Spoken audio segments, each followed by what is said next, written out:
A palavra de Deus nos apresenta o Deus que nos criou, o Deus que nos salvou, o Deus que nos constituiu seu povo, o Deus que recebe o nosso louvor e a nossa adoração.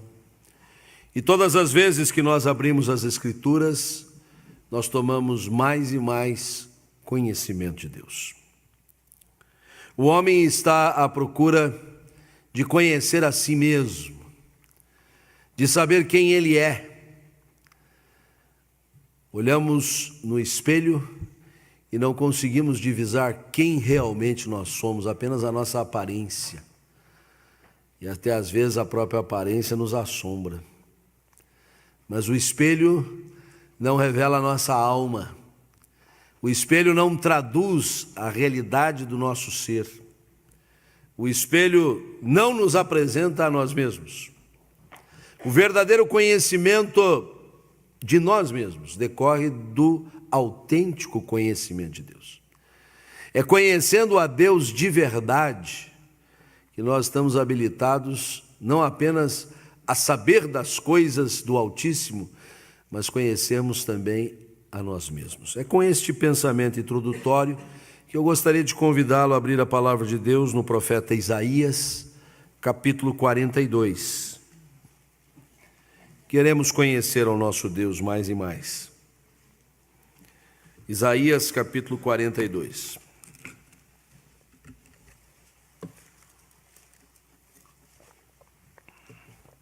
Mais uma vez, coloquemos-nos em pé e acompanhemos atentamente a leitura bíblica do verso 1 ao 9. Isaías 42, 1 a 9. Diz assim a palavra de Deus: Eis aqui o meu servo, a quem sustenho, o meu escolhido, em quem a minha alma se compraz. Pus sobre ele o meu espírito, e ele promulgará o direito para os gentios. Não clamará, nem gritará, nem fará ouvir a sua voz na praça. Não esmagará a cana quebrada, nem apagará a torcida que fumega. Em verdade, promulgará o direito. Não desanimará, nem se quebrará, até que ponha na terra o direito, e as terras do mar aguardarão a sua doutrina. Assim diz Deus, o Senhor, que criou os céus e os estendeu, formou a terra e tudo quanto produz, que dá fôlego de vida ao povo que nela está e o espírito aos que andam nela. Eu, o Senhor, te chamei em justiça, tomar-te-ei pela mão e te guardarei e te farei mediador da aliança com o povo e luz para os gentios, para abrires os olhos aos cegos, para tirares da prisão o cativo e do cárcere os que jazem em trevas. Eu sou o Senhor, este é o meu nome. A minha glória, pois, não a darei a outrem, nem a minha honra às imagens de escultura. Eis que as primeiras predições já se cumpriram, e novas coisas eu vos anuncio, e antes que sucedam, eu vô-las farei ouvir. Oremos. Pai, nós estamos diante da Tua palavra, que é a verdade, e nós queremos que esta verdade se encarne em nós, que ela transforme a nossa mente, o nosso coração, que ela nos conceda as diretrizes que precisamos para o nosso viver diário. E por isso, ó Deus, meditando nesta porção bíblica, rogamos a Ti que abras o nosso entendimento, ilumines a nossa alma, que o Teu Espírito que inspirou esta passagem agora venha em nosso socorro, para termos clareza acerca das verdades aqui contidas. É a nossa súplica em nome de Jesus. Amém. Vamos tomar os nossos lugares. Apresentar uma pessoa a alguém, ou um grupo de pessoas, sempre exige alguns cuidados. Seja de maneira informal, quanto mais quando se trata de um ato formal. Quando apresentamos alguém, não dizemos apenas o seu nome, fazemos referência à sua família, ao seu estado civil, a sua profissão, a sua formação. Mas é preciso cuidar para não exagerar, né? Principalmente se nós temos um grupo maior de pessoas a apresentar, não se deve desequilibrar, né? Trazer um currículo completo de alguém, um pouquinho só de informação sobre outrem, fica bastante estranho num grupo. E por isso, estas apresentações devem ser bem balanceadas. Quando falamos de formalidades, quem já teve oportunidade de servir como mestre de cerimônia precisa estar muito atento à pronúncia dos nomes, né? Principalmente nessa região sul, quando nós temos nomes europeus e nomes bastante difíceis de serem pronunciados, até para não ficar jocoso, né? No momento em que for pronunciado o nome de alguém. Todas essas cautelas são importantes na apresentação de alguém que julgamos ser importante, central, num evento, ou mesmo, como disse, numa informalidade, na nossa vida, para tornarmos aquela pessoa devidamente conhecida. Esta passagem se inicia exatamente com uma apresentação. Eis aqui, como quem diz, agora eu vou apresentar alguém para vocês. Agora eu vou tornar conhecido alguém que eu julgo importante. Eis aqui alguém que vocês não podem deixar de conhecer. Alguém cujo currículo precisa ser sabido. E eu diria, aqui é apresentado de maneira bastante singela, sintética, mas profunda e necessária. Esta porção bíblica, mesmo na sua estreiteza, no seu limite pequeno, é de uma riqueza inigualável. Ela pode ser dividida em duas partes, do verso 1 ao verso 4, quando nós somos apresentados à pessoa do Senhor Jesus, ainda em profecia, ainda apontando para frente, mas já dispondo de toda a revelação progressiva das Escrituras, não temos dificuldade nenhuma de reconhecer nesses 4 primeiros versículos a apresentação que é feita de Cristo, o Salvador, o Redentor, o Remidor, a pedra fundamental da igreja, aquele que nos legou o seu Espírito Santo. Na segunda parte, mesmo ainda sendo apresentado de algumas características de Cristo, a palavra do Senhor agora se dirige ao próprio Cristo.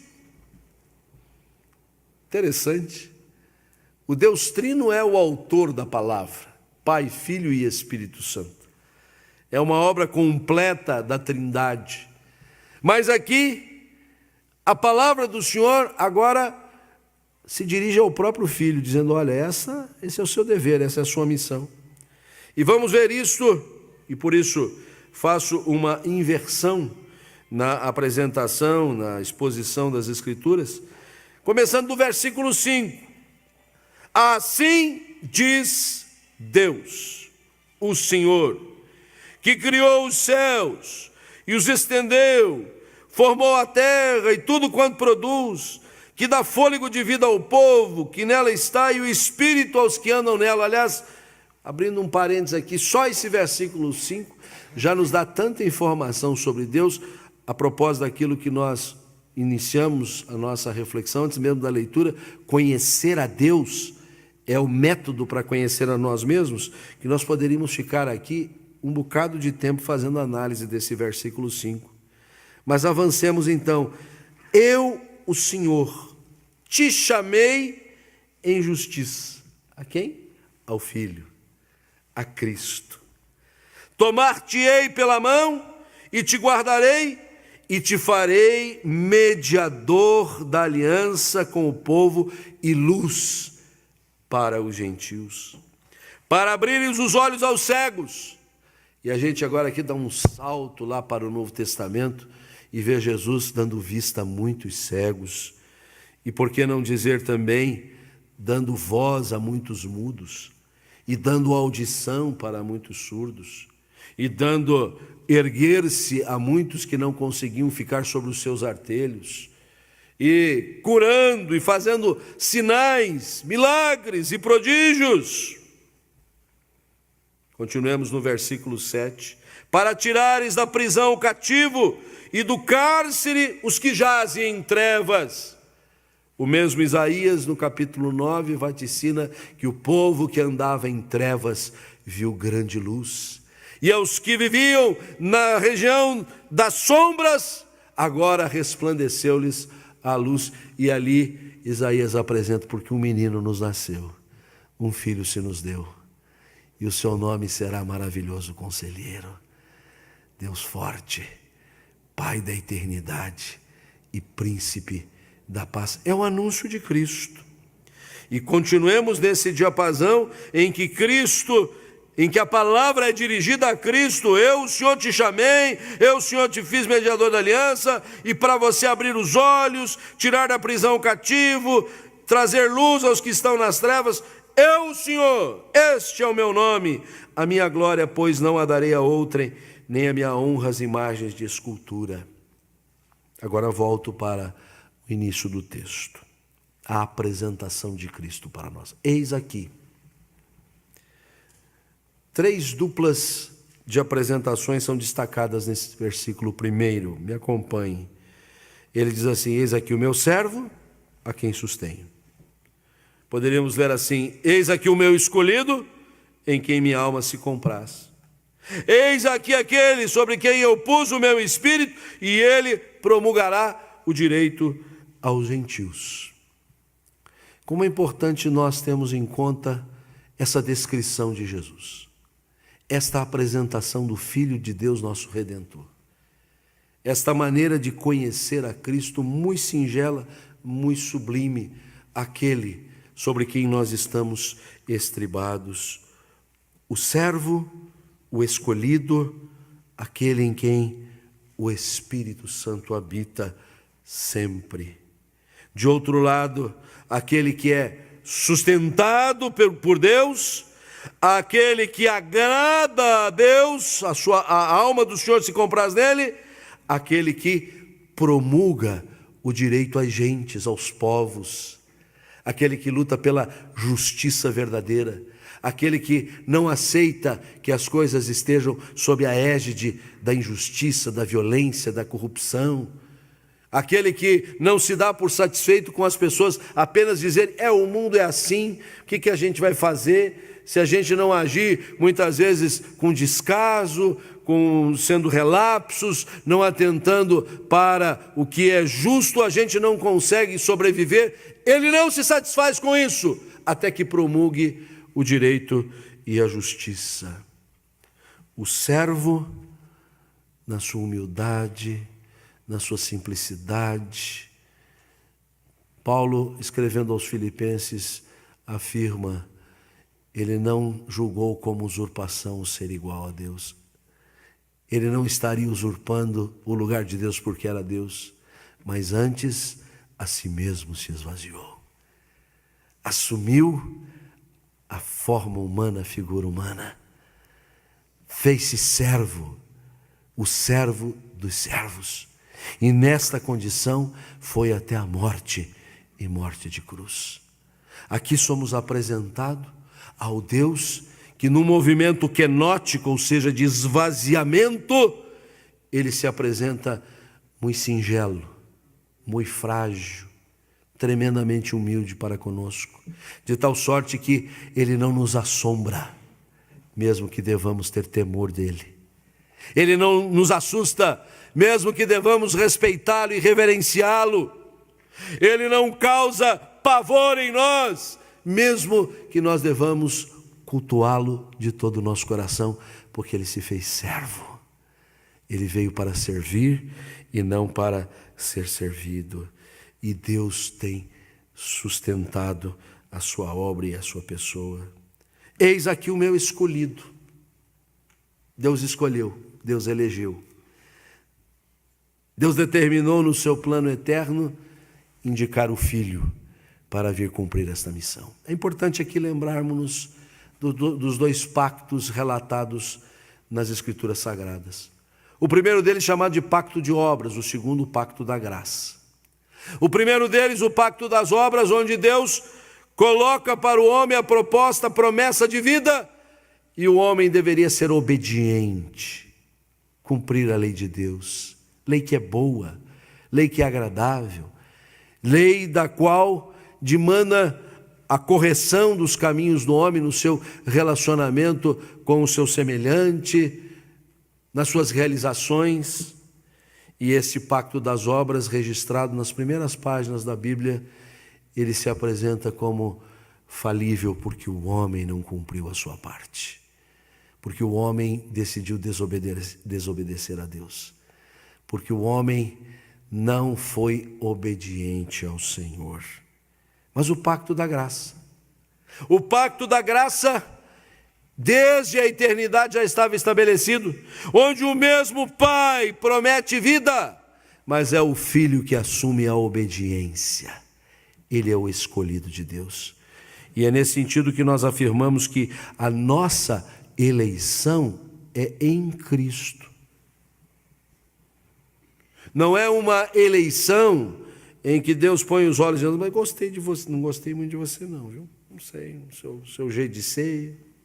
Deus não é levado por essas paixões, mas Ele nos elegeu em Cristo desde antes da fundação do mundo. Por isso, ao falar de eleição, e dentro da doutrina da eleição, um capítulo muito particular, a predestinação, precisamos ter em conta que não é mérito pessoal, que não são características nossas que colocam sobre Deus quase que um julgo para que sejamos os preferidos.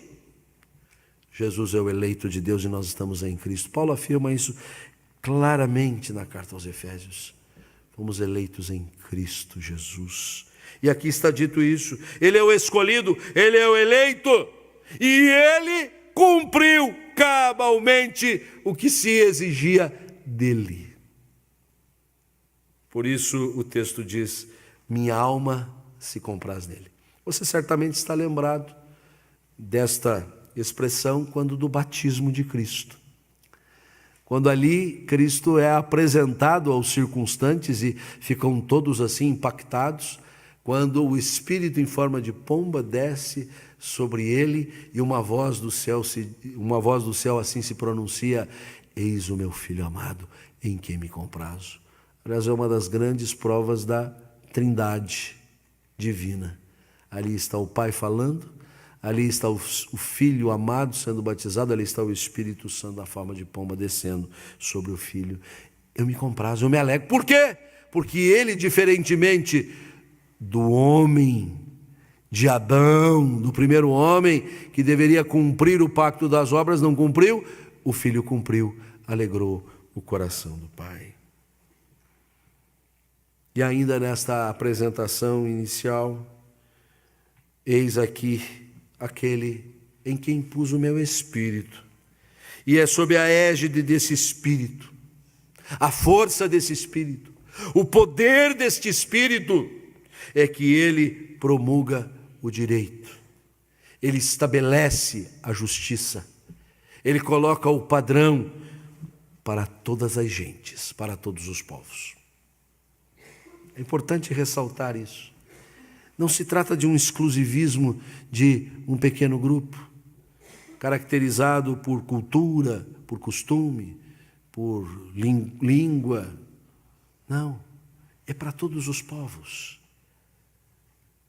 O mandamento do Senhor é para todas as gentes.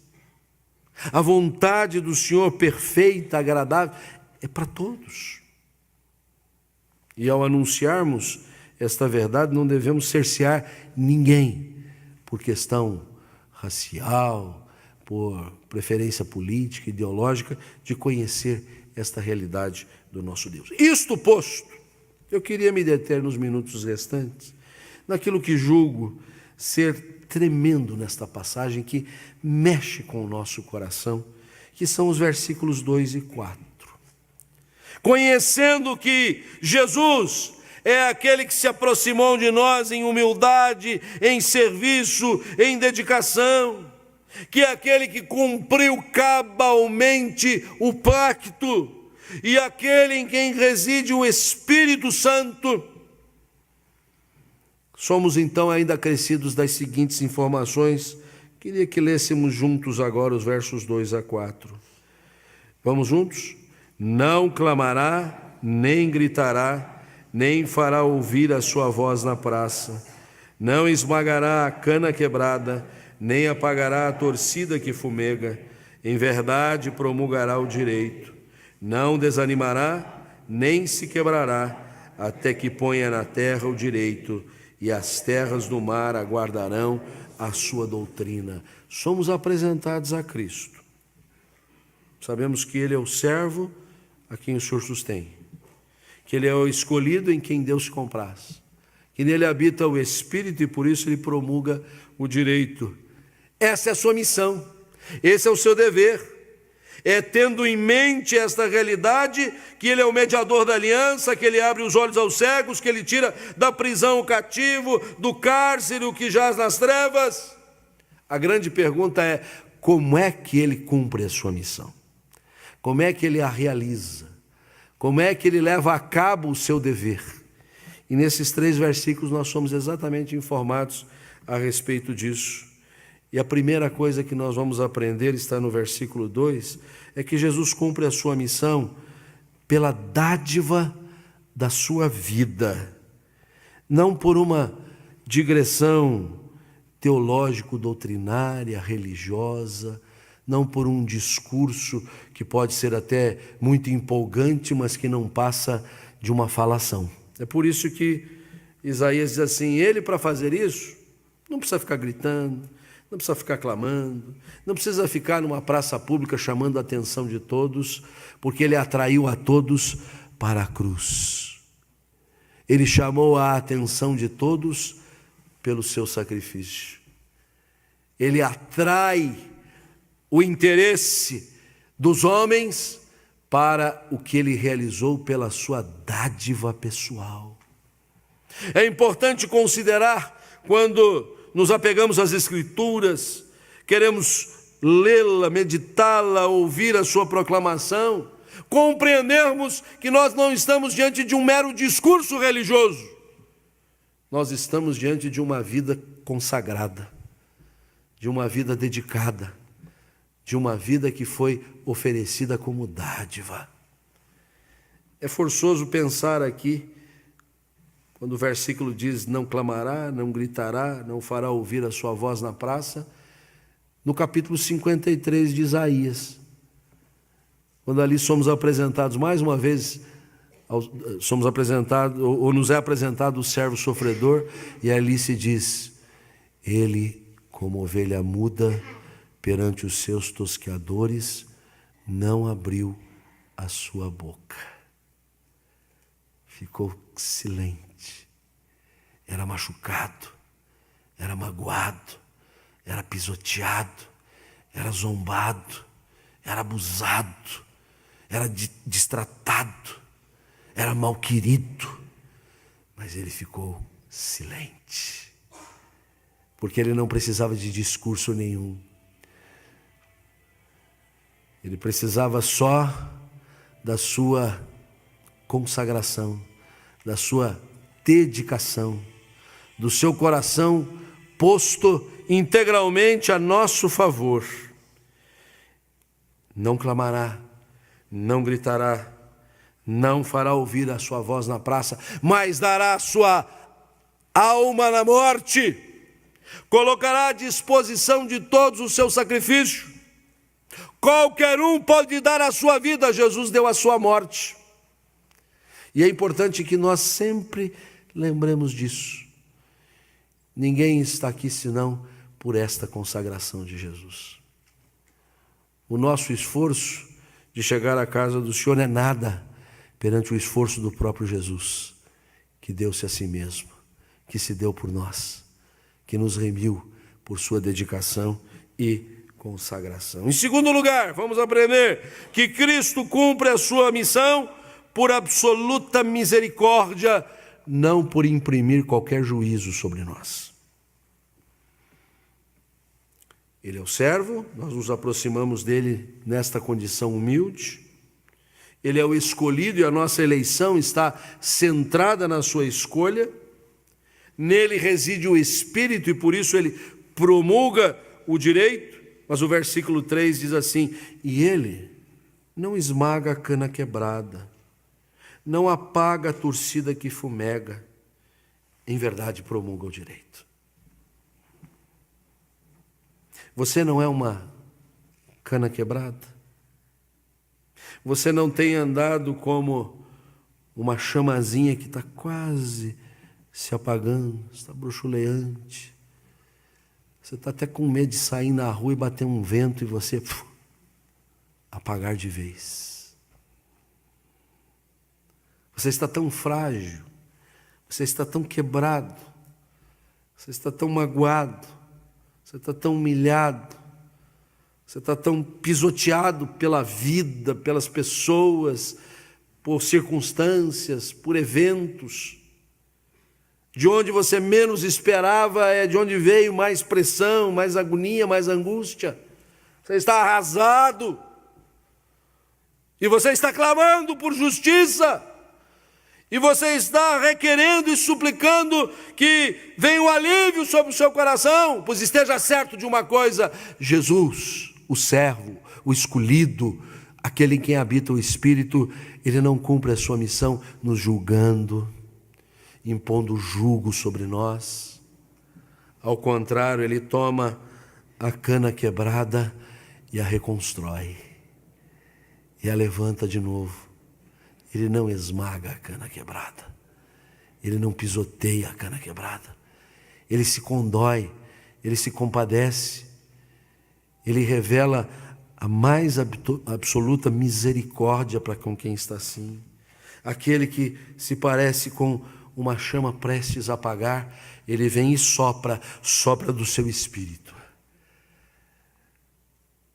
sopra da sua presença, sopra do seu coração, e a chama, ao invés de apagar, ela passa a se tornar forte. Ele vem trazer lenha para a sua fogueira, ele vem encandecer a sua chama, ele vem fazer resplandecer a sua luz que está já obnubilada. Ele vem trazer vigor à sua vida, porque ele cumpre a sua missão, exercendo misericórdia, estendendo o seu braço, sorregendo você, trazendo força ao seu coração. Cristo cumpre a sua missão, não por um discurso, mas por uma dádiva de vida, não julgando a ninguém, mas exercendo misericórdia. E por fim, ele cumpre a sua missão por intermédio da sua mais absoluta perseverança. Versículo 4. Não desanimará, nem se quebrará, até que ponha o direito na terra, e as terras do mar aguardarão a sua doutrina. Não desanimará. A gente anda desanimado. A gente anda querendo desistir.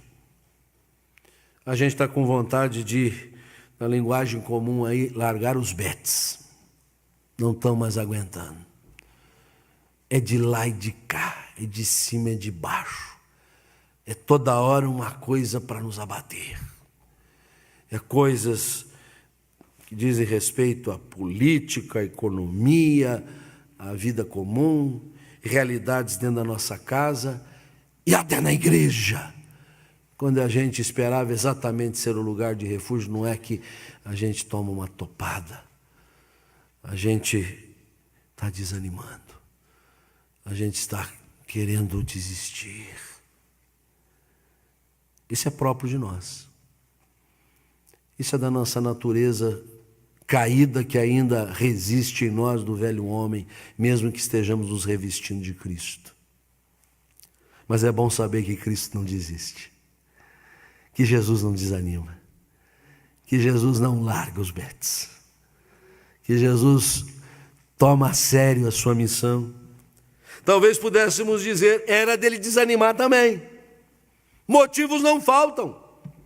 Ele que capitalizou toda a atenção para si na cruz do Calvário, então cada qual deveria olhar para esta cruz e ali reconhecer o poder da graça redentora e salvadora, mas ainda continuamos jogando pedra na cruz, desfazendo a sua obra, desdizendo esse discurso que não precisa ter palavras. Mas o Senhor não desiste. O Senhor não desiste. Até porque Ele não ficou retido na cruz, Ele ressuscitou vencendo o pecado e a morte.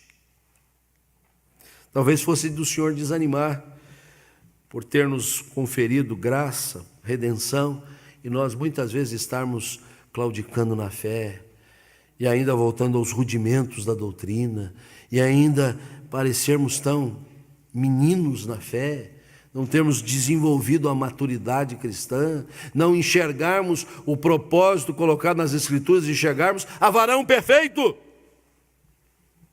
Mas o Senhor não desiste de nós, o Senhor não desanima. O Senhor vem e nos soergue, o Senhor vem e nos estimula. Jesus cumpre a sua missão por intermédio da sua perseverança, mesmo que em derredor tudo contribua para o contrário, Ele não desanima, nem se quebrará, até que ponha na terra o direito. Esses dias são ruins, são maus, são difíceis, e nós já fomos advertidos tantas vezes de que eles seriam assim. A gente é que não acredita, né? A gente é que pensa que era uma advertência assim, a esmo. Não era. Os dias são maus. Os dias são maus. Por isso nós precisamos remir o tempo, aproveitar as oportunidades, não deixar passar aquilo que está tão próximo de nós para servir, para amar, para trabalhar pelo reino de Deus, para adorar e servir ao Senhor. O Senhor persevera. O Senhor persevera em nós e persevera por nós. E é na perseverança do Senhor que nós devemos continuar. E é nessa perseverança que nós devemos retomar a nossa caminhada e buscar conhecer mais e mais o Senhor. E por isso nós encerramos exatamente onde a perícope termina, lá no versículo 9. Eis que as primeiras predições já se cumpriram, e novas coisas eu vos anuncio, e antes que sucedam, eu vou-las farei ouvir. E é interessante que Isaías diz isso 8 séculos antes de Jesus vir ao mundo. Agora nós lemos em retrospectiva. E agora nós assumimos esta mensagem para nós mesmos. Porque Isaías enxergava para frente. E o nosso olhar para frente é primeiro retrospectivo. Para olhar para frente, para ver o futuro, para termos esperança naquilo que segue adiante de nós, para augurarmos dias melhores, para termos em conta o desejo de nós mesmos sermos aprimorados. Primeiro nós precisamos olhar para esta cruz. Primeiro nós precisamos olhar para aquele que nos é apresentado como o servo, como o escolhido, como aquele em quem habita o Espírito de Deus. Que isto se aplica ao nosso coração, nas nossas lutas, nas nossas labutas, nos nossos temores, nos desafios que estão diante de nós, para que sirvamos ao Senhor de todo o nosso coração. Que Deus assim nos abençoe. Amém.